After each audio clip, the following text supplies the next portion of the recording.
Hello అండి. నిన్న నేను 5G మిషన్ తీసుకున్నానని చెప్పి మీకు వీడియో తీసి అయితే పెట్టాను కదా! ఆ వీడియో తీసినప్పుడు కొంతమంది అయితే కామెంట్ చేశారనమాట.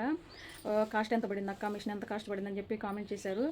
చెప్తాను నా ఫస్ట్ మిషన్ ఎంత పడిందో, తర్వాత మిషన్ ఎంత పడిందనేది మీకు చెప్తాను. చెప్పే ముందుగా నిన్న నేను వేసిన వర్క్‌లు అయితే చూసేయండి. ఇది ఫుల్ ఆల్ ఓవర్ వస్తుందనమాట. హ్యాండ్ అయితే చాలా ఫుల్‌గా వస్తుంది. తక్కువ బడ్జెట్‌లో చాలా హెవీ లుక్ వస్తుందనమాట. ఇదైతే చూడండి. ఫినిషింగ్ చూడొచ్చు. అసలు ఎంత బావుందంటే చాలా బావుంది. హ్యాండ్స్ అయితే ఇలా ఫుల్‌గా వస్తాయన్నమాట. బ్యాక్ సైడ్ నెక్ కూడా ఫుల్ ఆల్ ఓవర్ బోటీస్ వస్తాయి. చాలా బాగుంటుంది. ఫస్ట్ డిజైన్ అయితే ఇది. ఇంకొక సింపుల్ డిజైన్ కూడా చూపిస్తాను చూడండి. చిన్న చిన్న ఫ్లవర్స్ అనమాట నెక్. ఇది వచ్చేసి హ్యాండ్స్ అనమాట. బోటీస్ ఇచ్చాను. హాఫ్ హ్యాండ్సే. చిన్న చిన్న ఫ్లవర్స్ వస్తాయి అనమాట. చాలా సింపుల్ డిజైన్, తక్కువ బడ్జెట్లో అనమాట. ఇది నా పెద్ద మిషన్ మీద వేసాను అనమాట. ఫినిషింగ్ చూడొచ్చు. ఈ రెండు మిషన్ల మీద ఫినిషింగ్ చాలా బాగుంటుంది. ఫినిషింగ్ ఏదైనా ఒకటే అనమాట. నా ఫస్ట్ మిషన్కి సెకండ్ మిషన్కి తేడా ఏంటంటే, ఆ మిషన్కి ఏంటంటే మనకి ఇప్పుడు బ్లౌజు మనకి ఆపోజిట్ అటు ఇటు రెండు పక్కల అంచు వస్తుంది కదా!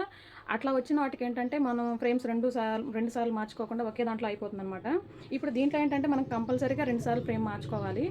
అది కూడా ఒక్కొక్కసారి మనం 2 సార్లు మార్చుకోవాల్సి వస్తే, కానీ ఇట్లా మనం ఆ పట్టు క్లాత్‌లో హాఫ్ హ్యాండ్స్ అయినప్పుడు ఇది నేను టోటల్‌గా ఒకేసారి వేసాననమాట. ఒకేసారి వేసేసాననమాట. కొంచెం డిఫరెంట్ అయితే ఉంటుంది. నా ఫస్ట్ మిషన్ వచ్చేసి నాకు 5,00,000 అయితే పడిందనమాట. అంటే 4,90,000 అట్లా పడింది. నాకు స్టెబిలైజర్ తోటి మొత్తం కలిపి అయితే మాకు 5,00,000 అయితే వచ్చిందనమాట. నా సెకండ్ మిషన్ వచ్చేసి 5G వచ్చేసి మాకు 4,20,000 పడింది. 4,20,000 పడిందనమాట.